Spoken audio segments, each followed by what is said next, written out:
Fala galera, bom estar com vocês. Vamos falar um pouquinho aí sobre o apartheid da África do Sul, fazendo um paralelo com o Brasil, né? Que é sempre o que nos interessa, o nosso país. A África do Sul, um país do sul do continente africano, uma minoria branca dominou a maioria negra durante mais de 4 décadas. Né? Começou por volta de 1948 e vai terminar em 89 para 90. Em 89, o presidente Frederic de Klerk começa um processo de fim do apartheid. Foram 4 décadas desse regime. Falando assim, né, poucas palavras, 4 décadas, 40 anos, pouco tempo para quem está fora. Mas um processo dolorido por uma minoria que dominava a maioria. Qual é a diferença para os outros países onde uma minoria domina a maioria? Qual a diferença do preconceito da África do Sul, o preconceito no nosso país, por exemplo? Nós temos aqui vários preconceitos. Preconceito contra o idoso, preconceito contra o jovem, preconceito contra o negro, contra o índio. Né? Um é branco azedo, macarrão sem molho, outro é negão.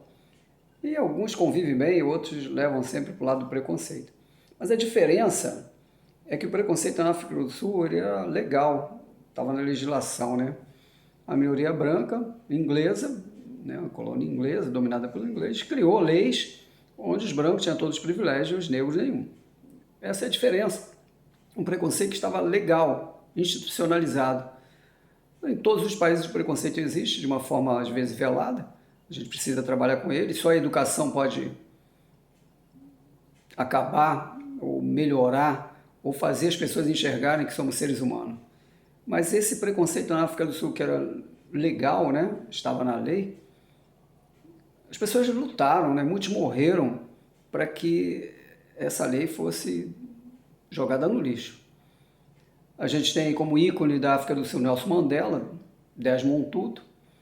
Nelson Mandela com o Congresso Nacional Sul-Africano, né? CNA, criou um momento de desobediência civil para tentar acabar. O governo, usando as suas armas, seu poder, acabou, massacrou e Nelson Mandela foi para a prisão perpétua.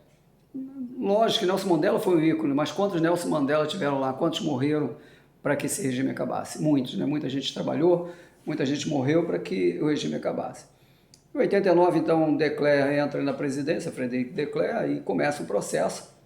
E esse processo onde no Congresso, branco, 69%, vota pelo fim do apartheid. Aí Nelson Mandela, em seguida, é eleito primeiro presidente negro da África do Sul e faz um governo de transição. A África do Sul derruba o apartheid legal, né? Agora, e na prática? Depois Nelson Mandela faz o seu sucessor e na prática o que acontece? Na prática o preconceito está dentro de cada um. O preconceito é na cabeça de cada um. E aí entra uma minoria branca que dominou, perdeu o governo, aí os negros entraram no poder. E aí o que acontece? Vai para o revanchismo, começa a fazer atitudes de preconceito em relação aos brancos. É a Revolução dos Bichos. Leia o livro, como eu já indiquei algumas vezes, você vai entender. Reclama quando está de um lado, quando entra para o outro, começa a fazer as mesmas atitudes. Mas aí vem o Brasil, né? Fazendo esse paralelo com o Brasil. Se a África do Sul, Nelson Mandela, Desmond Tutu foram Prêmio Nobel da Paz, de Klerk também, lutaram pelo fim do apartheid, num apartheid onde uma minoria tinha todos os privilégios e a maioria não, de escola, de hospitais, de casamentos, de salário, etc. No Brasil, aparentemente, a gente não tem esse preconceito, né? Legal a gente não tem, institucionalizado a gente não tem. A gente tem aí um preconceito dentro de cada um. Porém, aí é que está um detalhe importante, né? Parece que a gente quer criar o preconceito institucionalizado, a gente quer legalizar o preconceito no país. Cota para negro, cota para índio, cota para isso, cota para aquilo. E aí vai gerando problemas, né? Enxergam pessoas diferentes. Em vez da gente trabalhar na base da educação, dar uma educação para que as crianças de hoje enxerguem o outro como semelhante de qualquer forma, e aí eu lembro da minha infância trazendo para hoje, sem nenhuma maneira de dizer que é melhor ou pior, mas é a minha bagagem, a minha história, a gente não enxergava o outro como preto, como branco, simplesmente era amigo. Se você perguntar o nome dos amigos, eu não sei, é Gudinho, é Bola, é Negão, é nem preto, é nem branco, enfim. A gente não sabe, não tinha isso. Da minha infância para cá, da minha infância pobre para cá, a minha geração foi melhorando. O padrão de vida meu é bem melhor do que os meus pais, meus filhos melhor do que o meu. E assim eu falo também pensando em vários colegas que vieram também da pobreza e os filhos hoje estão muito bem. Muito bem. E não tivemos cota, não tivemos nada disso. Tivemos o quê? Estuda. Estuda, pega o livro e vai estudar. Vai ler. Pô. Então a gente estudou, a gente trabalhou. E hoje a garotada tem mais acesso, né? As redes estão aí, a internet está aí, tem a biblioteca do mundo todo na sua mão. Passei em vários concursos, nunca tive nenhum problema de cota, nenhuma cota. Né? E era pobre, não fui rico, não fui filhinho de papai, não. Como falei, fui camelô, catei ferro velho, capinei, encerei. E depois passei nos meus concursos, também não precisei fazer nenhum pré-vestibular, nenhum concurso, simplesmente meti a cara no livro. Então, o concurso a nível municipal, estadual e federal que eu passei, torno a dizer, dizendo isso não para ser melhor ou pior, mas simplesmente para dizer que é possível fazer isso, é possível mesmo sem condições ou com poucas condições de a gente trabalhar e conseguir o nosso objetivo. Então, a gente briga numa frente errada. A gente briga querendo privilégio. De um lado, a gente quer que acabe os privilégios. Acabar o privilégio dos políticos, isso, beleza. Por outro lado, a gente quer privilégio para isso, para aquilo. Que privilégio, né? Faz leis, por exemplo, vagão para mulher, alguns exemplos simples. Banco para idoso, para gestante, fila para idoso, para gestante, para portadores de necessidades especiais. Na minha época de adolescente, isso não precisava. Precisava de educação. A mulher tem preferência, não por ser um sexo frágil, mas é uma questão de cavalheirismo. O senhor, a senhora tem idade, então a gente levantava. Ninguém fingia que estava dormindo, não. Então a gente não fingia que estava dormindo porque existia uma palavra fundamental, respeito. Respeito ao outro, respeito ao próximo, respeito ao idoso, respeito à mulher, respeito ao outro independente de qualquer coisa.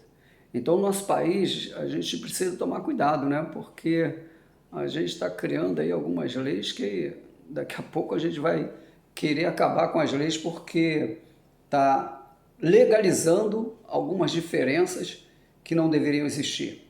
Né? Por exemplo, eu tenho vários colegas que trabalham comigo, passaram o mesmo concurso que eu, não tiveram privilégio nenhum, e ganham o mesmo salário que eu. Aí você, o cara ganha o melhor salário. Como ganha o melhor salário? Salário menor, ganha o mesmo salário. É médico, passou, ganha o mesmo salário. É professor, ganha o mesmo salário. É militar, ganha o mesmo salário. O cara está numa loja, é o mesmo salário. Ele só vai mudar de salário se mudar de posição. Se ele for gerente, se for dono, sei lá, se mudar de cargo, se for promovido. Mas na função, o salário é o mesmo. Lógico que a gente precisa mudar isso, mudar essas injustiças sociais. Mas o caminho, galera, não é privilégio, é educação. O que a África do Sul demorou 40 anos para derrubar, e aí o ícone Nelson Mandela e Desmond Tutu, a gente está criando. Aí as outras gerações vão ter que lutar para acabar com leis que privilegiam um e outros não. Então a gente precisa trabalhar na base, dar uma educação de qualidade para todos, para que possam ter as mesmas armas. Eu lembro que uma vez participando de uma reunião, né, onde se discutia as cotas, e lógico, a maioria ali estava a favor das cotas, e eu me coloquei contra, por isso, porque eu sempre fui pobre, nunca precisei de cota. Acho que a cota acaba segregando, acaba separando, e a pessoa que estava dando a palestra disse que a cota era transitória, enquanto depois que melhorasse isso, a cota saía. Aí é transitória, tudo que é transitório no país fica permanente. Então não precisa ser transitório, precisa educação de qualidade. Então a gente precisa ter uma educação de qualidade, educação, disciplina e trabalho, porque a gente não precisa criar lei, um vagão para a mulher, um banco para o idoso, preferência para o deficiente, ter lei para isso, não precisa. Precisa educação. E com a educação você vai naturalmente tratar melhor a mulher, Torna-se não por ser um sexo frágil, mas simplesmente porque ser cavalheiro vai dar lugar ao idoso, não porque é lei, é porque é uma questão de respeito. Você é jovem, pode ficar em pé, você pode esperar mais. Ele tem mais pressa, ele está mais cansado, já trabalhou pra caramba, né? Aí o preconceito contra o idoso, o jovem olha para o idoso, acha que o idoso não sabe nada, e o idoso olha para o jovem e acha que ele também não sabe. Um acha que o outro é ultrapassado, e o outro acha que é jovem demais, que não sabe, que não tem experiência. Então, preconceito existe, mas o maior preconceito que eu vivo e presencio nesse país é o preconceito social. Porque quando você tem dinheiro, ninguém te olha a cor da pele, passa batido. Mas existe o preconceito, a gente precisa trabalhar, mas não com privilégio, não criando o apartheid, leis, criando a educação. A educação a gente vai mudando isso e vai melhorando isso. Então, galera, dá uma pensada aí nesse apartheid da África do Sul, dá uma olhadinha lá, quanto Nelson Mandela e quantos Nelson Mandela morreram para que isso acabasse e o que a gente está fazendo aqui no nosso país, né? Aí, vamos lá, vidas negras importa, tá bom. E as outras não importam? Por quê? É vida, não interessa a cor da pele, é vida. Tem que se proteger. Então, a gente tem algumas contradições no país, né? Que a gente precisa pensar. Pensar muito, refletir e pensar. A vida do ser humano, independente de etnia, cor, religião, é tão importante. Por isso, também o aborto é para ser pensado. Ué, ficou chocado? Também fiquei.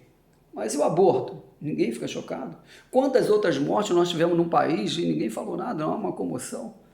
Não que não era para ter, mas a gente pensa nas outras. Os outros não eram importantes, não são importantes. Os outros seres humanos não são importantes. Então que o ser humano seja vivo. Lógico que quem fez que arca as consequências que pague, dentro da lei, que seja punido dentro da lei. Mas não é uma questão de criar mais leis para beneficiar este ou aquele segmento da sociedade. Para que a gente não crie no país um apartheid. Galera, dá uma pensada aí e curta, dê sua opinião, né? Eu estou me posicionando aqui porque de origem pobre sempre fui, mas a gente busca o conhecimento, busca lutar. Lógico que a gente tem um país muito injusto socialmente, mas não é através de privilégio de lei. Se lei fosse resolver alguma coisa, seria simples. Simples, resolveria. Fazer uma lei a partir de amanhã e aprovar no Congresso, o presidente sanciona. A partir de amanhã não tem mais ninguém mal educado, a partir de amanhã não tem ninguém pobre no país. Só bota aí na lei. Então não é lei que vai adiantar. Não adianta fazer, olha, a partir de amanhã não tem mais ninguém mal educado, não tem ninguém mais irresponsável, não tem ninguém mais que vai se drogar. É lei. E que adiantou a lei? Então precisamos de educação de trabalho e disciplina. Bom, gente, para fechar essa reflexão de hoje, ao encontro desse trabalho, vamos falar a reflexão da bola preta, negra, né? Até a gente falar preto ou negra é complicado, né? É preto, é negro, é branco, é macarrão, sem molho, é branquelo, enfim, a nossa raiz é a miscigenação. São os resultados desse entrechoque cultural, né? Entre brancos europeus, negros africanos e amarelos índios. Dessa miscigenação sou eu. Estou aqui, ó, brasileiro mestiço. Sou resultado dessa origem. Então, quem tem preconceito precisa rever seus preconceitos. E reveja também seus conceitos. Preconceito racial, não conhece a sua raiz, não conhece a sua origem. Bom, galera, reflexão que vai ao encontro desse pensamento do apartheid. Um senhor vendendo várias bolas, né, aquela bola de gás, né, colorida, que sobe, solta, vai embora.